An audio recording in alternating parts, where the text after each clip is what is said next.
to Human Rights Asia Weekly Roundup. I am Ansar Stianes. With the end of direct military rule in Burma, human rights defenders are today able to celebrate Human Rights Day openly. For over 2 decades, this day was marked in secret, away from the brutal crackdowns of the military rulers.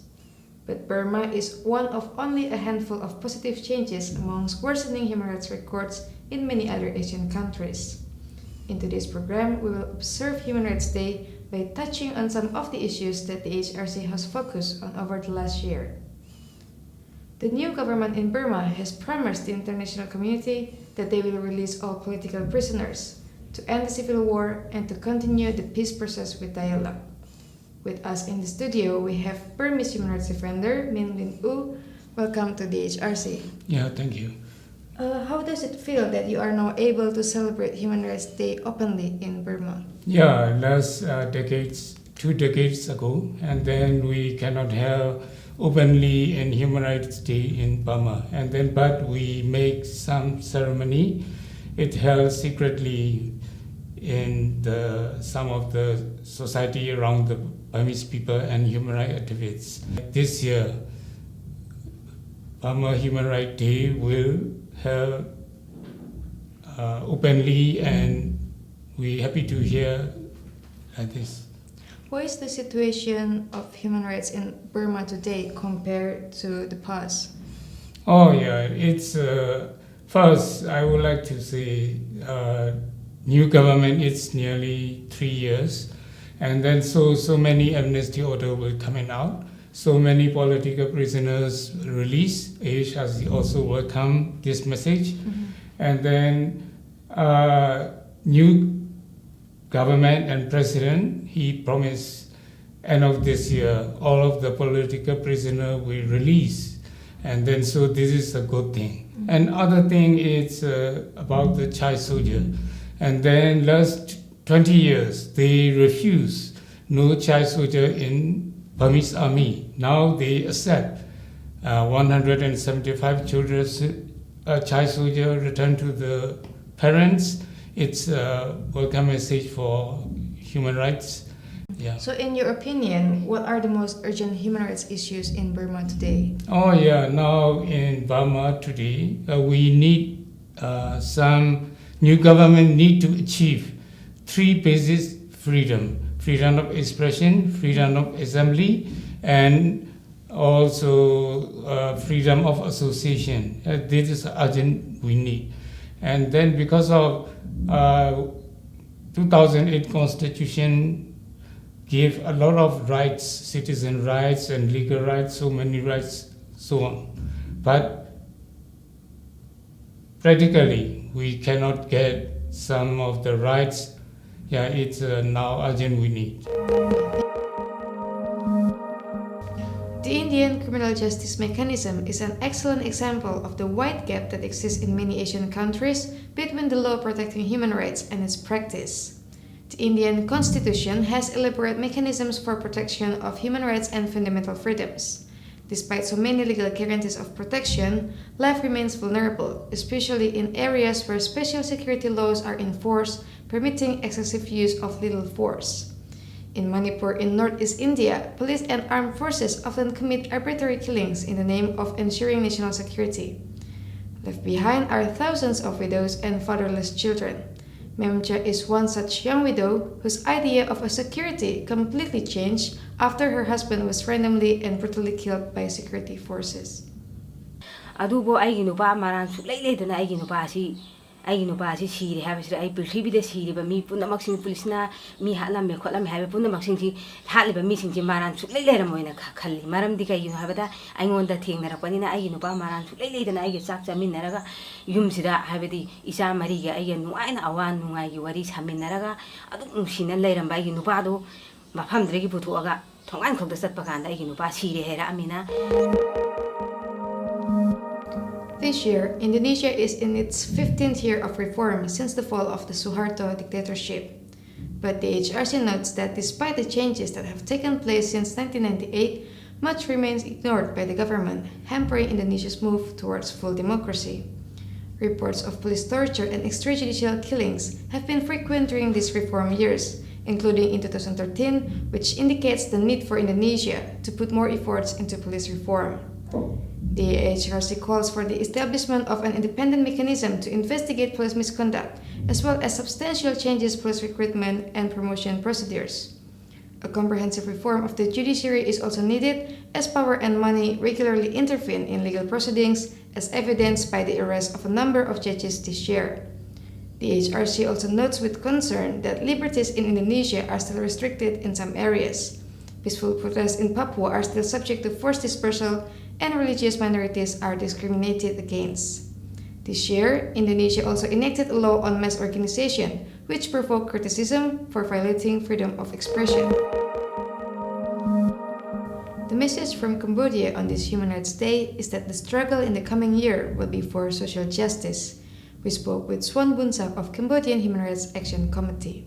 Currently, the Cambodian civil society organization is preparing for the celebration of Human Rights Day in this year, 2013. And the main themes that we are going to make in this year is that we call "We are all together working for the promotion and protection of social justice." This is the main theme of our Human Rights Day celebration in this year.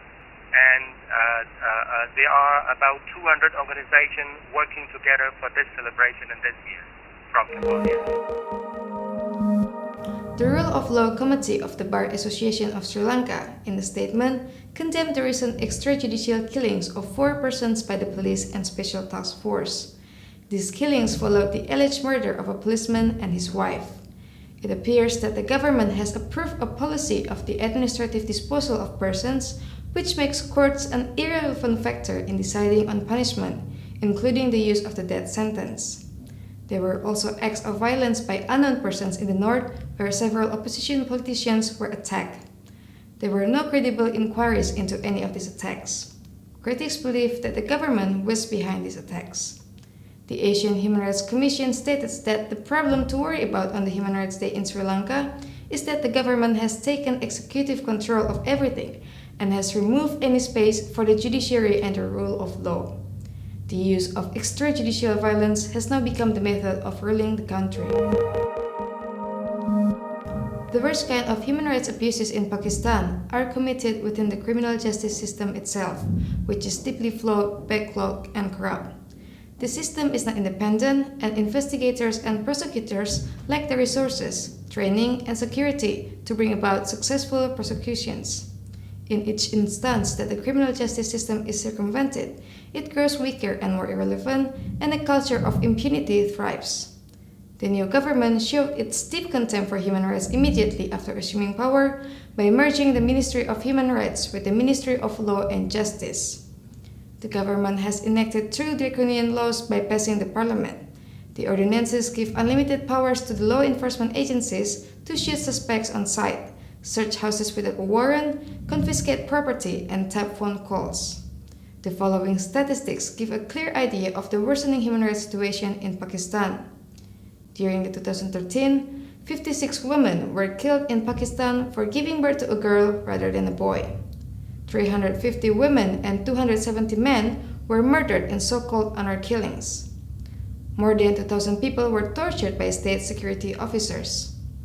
Around 2.2 million people, mostly women and children, were trapped in slavery. 450 persons were disappeared in Balochistan after their arrest by the Frontier Corps and other security forces, whereas 35 people were disappeared from Sindh province and 110 from KPK province. As reported in a previous episode, the Nepal elections were conducted successfully. The vote count for first past the post and the proportional representation system has been completed, where the Nepali Congress is in the lead, followed by the CPN-UML and the UCPN Maoists.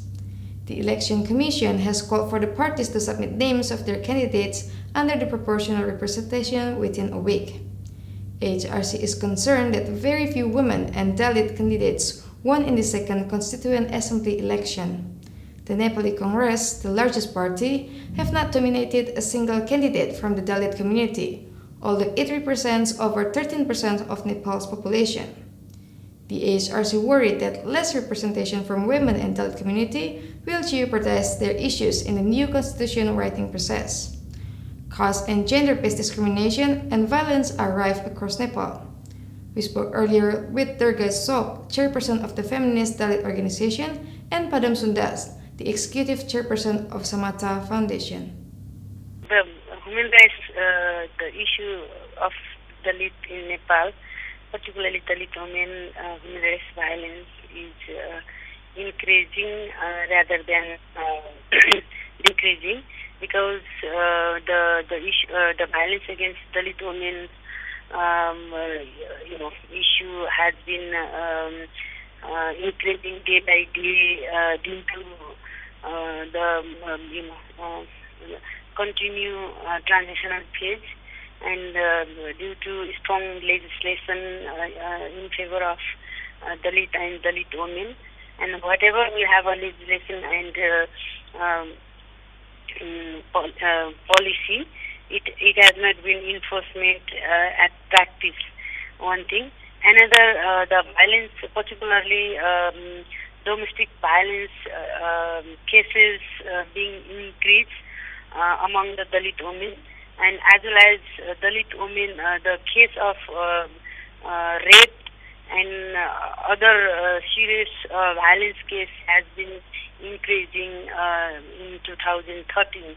Very less people were just got the ticket, and unfortunately, out of them also only 2 people were elected in the Constitutional Assembly.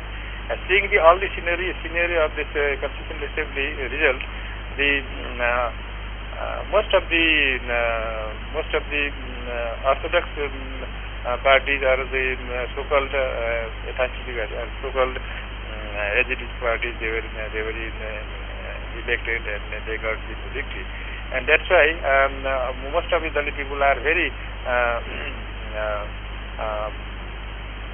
very eager to know whether the bills which were passed, which were not written but passed by the constitution will be taken in this new constitution or not. World Human Rights Day is going to be celebrated in Bangladesh amidst bloody political violence. The country and its democracy are aflame in bans and blockades. The power-greedy politicians of the ruling and opposition parties are waging war against each other prior to the 10th parliamentary election. Buses are being burned, trains are getting derailed as the protesters are removing the faceplates of the railways. Crude bombs, petrol bombs are weapons of both feuding political groups. The police and paramilitary forces, including the border guards, have started massive crackdown against the pro-opposition supporters and leaders. Every day, deaths of ordinary citizens are occurring across the country. Hundreds of innocent people, including women and children, have already been victims in the ongoing violence. Many have been injured, whereas leaders and activists have been detained. People are being arrested en masse every day. The election is scheduled for January 5, 2014. The entire civil, military, and police administrations are designed and set so that Sheikh Hasina retains power in a partisan farcical election. All other opposition parties have withdrawn from the election because of the lack of a level playing field. The opposition parties demanded Sheikh Hasina to step down from the office to create an atmosphere for a credible election. While this power struggle is going on, human dignity is severely undermined and humiliated. The AHRC has requested the United Nations to intervene urgently to save the lives, livelihoods, and liberties of ordinary people in Bangladesh. In the Philippines, despite unabated torture, killings, disappearances, and reprisals on human rights and political activists, victims continue to resist by attempting to assert and protect their dignity. In Mindanao, indigenous people whose ancestral lands are arbitrarily taken away by private firms in collusion with the government are demanding what is theirs. Here is Loreto Cambo, one of the indigenous leaders in Davao del Sur, Mindanao. Yang tinuod nagplim magin sa makatlungod nga isig kabilumad. Nang ano mainana man na noon nga NPA naman noon eh. Nga akong pamilya murag kaurat-hurat na ba. Murag ang amo akong lihok murag minti mi mo uknom kay mo lagi na kuan gud mi ginasuno na gud mi. Pero inaot lang po doon sa mi nga inana ra mo ko mo kuan jud. Nga ko yung panawagan ko sa kauban nga lumad, dili lang pud ka maghurat-hurat. Kita iguro mo ta nag-claim sa tong katungod. To get an idea of the worsening human rights situation in Thailand, we spoke with Terrell Habercorn, senior lecturer at the Australian National University's Department of Political and Social Change. As Human Rights Day approaches, it seems like human rights in Thailand seem incredibly fragile and uncertain, largely because after the last month, which has held a combination of a drastic transformation to the amnesty law and then nearly a month of street protests, which began as being about the amnesty law but turned into something much broader.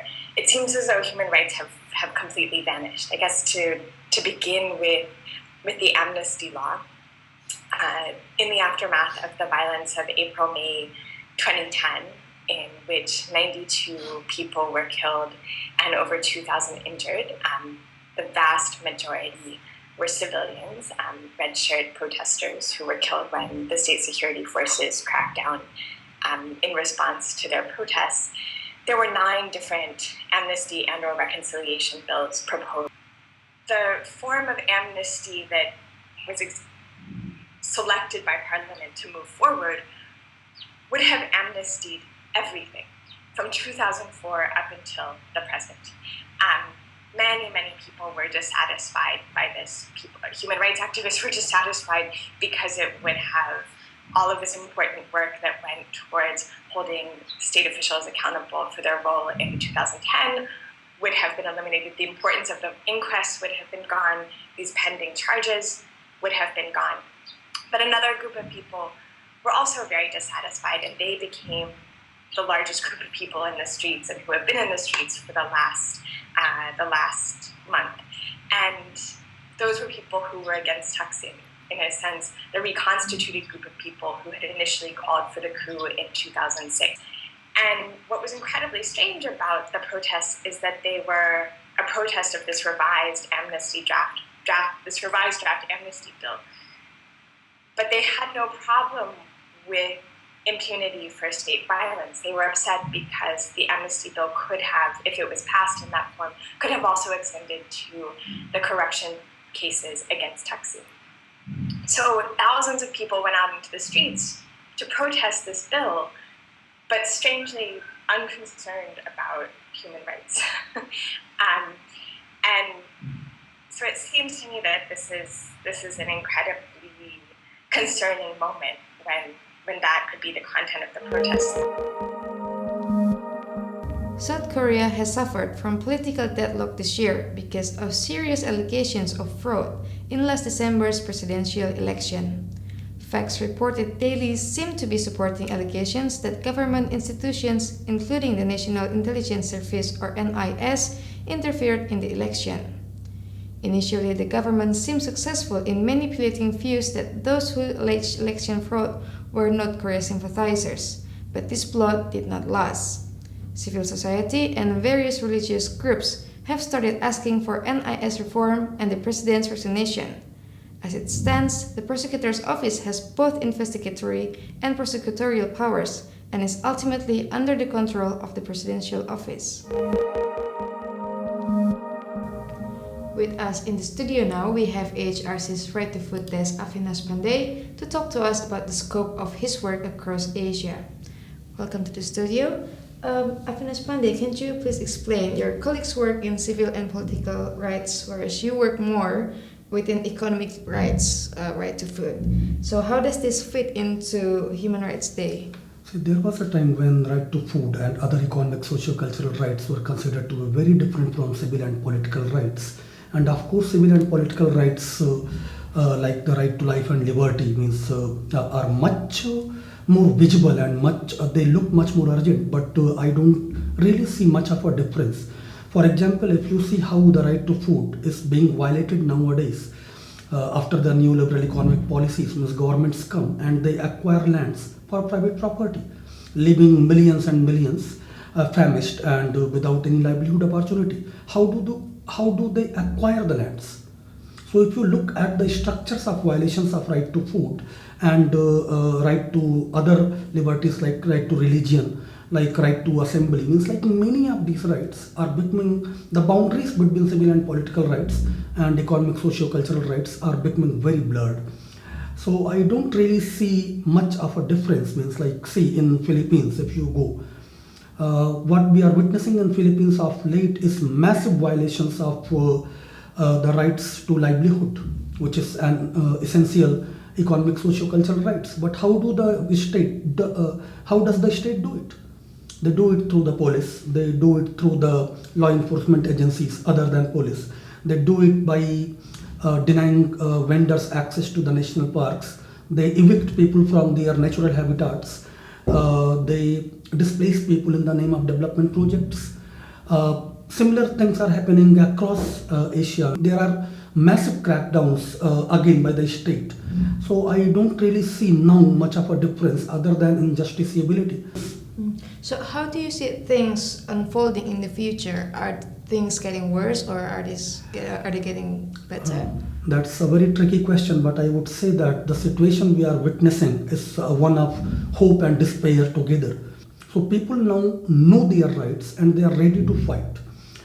Of course, the regimes have becoming more and more dictatorial and they are cracking down, but at the same time, means the protests and the mobilizations and the international world, international community supporting these rights is bringing out a situation where I really see a lot of prospect for freedoms and rights to be realized, and not much to worry as of now. We don't have much to lose.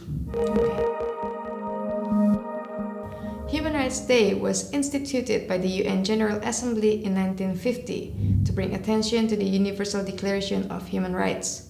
We will end this Human Rights Day edition with a message from the AHRC's Basil Fernando to highlight this special day.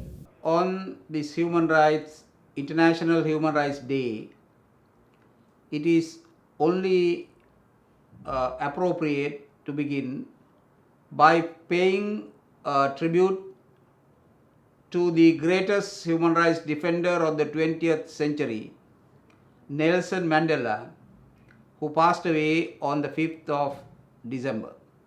When the names of various political leaders of the 20th century are already forgotten, people will still continue to talk about this great man, Nelson Mandela. His legacy is one of total commitment to all the ideals of human rights, the equality, the liberty, the commitment to all human persons, irrespective of various gender, the race and the other factors that create discrimination, and to work towards the welfare of everybody in a spirit of truth. Such a great man is the role model that everybody should pursue in pursuit of human rights. On the December 10th, the protracted human struggle for protection of dignity of human beings will be celebrated the world over. It is perhaps the greatest celebration of the year. The dignity of the individual means the dignity of all, without discrimination on the basis of social standing, race, gender, or other divisions. Therefore, it would also be said to be the celebration of all struggle against discrimination. A great price has been paid in terms of life and liberty of literally tens of thousands of persons to defend the principles of human dignity. Much has been achieved, but there is a lot more to be achieved. In the Asian context, we see that despite the Asian governments making various declarations and even constitutional proclamations of their allegiance to the notion of human dignity and the individual rights, there is yet a very scant regard for the actual realization of this goal. In the civil and the political rights sphere, the right to life has been flouted scandalously by way of extrajudicial killings, including forced disappearances. Torture and ill treatment are widespread in the region, and violators enjoy immunity. Illegal arrest and detention are also widespread, and quite often there are no legal proceedings adequate enough to protect these rights. On the other hand, even when the law exists in the books, there is hardly any implementation. Also, fair trial is flouted by thousand means, and the access to justice remains a dream for almost everybody. There are also violations of freedom of speech, the freedom of publication, and freedom of association, and many defenders of these rights have a heavy price to pay. On the area of discrimination, the women in almost all Asian countries have made only a slight progress, and many brutal forms of violations are reported in almost on daily basis. There are many minorities who still suffer serious forms of suppression. Among them, there should be special mention of Dalits and low caste people, indigenous people, and racial and other ethnic minorities. In the area of economic, social, and cultural rights, the individual is often sacrificed for various ideologies such as development, economic progress, and the like. The burdens of economic life are always passed on to the poor. It is within this overall context that people celebrate the fight for human dignity and individual rights. Massive struggles are present all over, where humble individuals struggle hard to improve their lot and to have their dignity respected. That is all for this week's Human Rights Asia Weekly Roundup. For more information on these issues, log on to www.humanrights.asia. Thank you for watching and hope to see you again next week.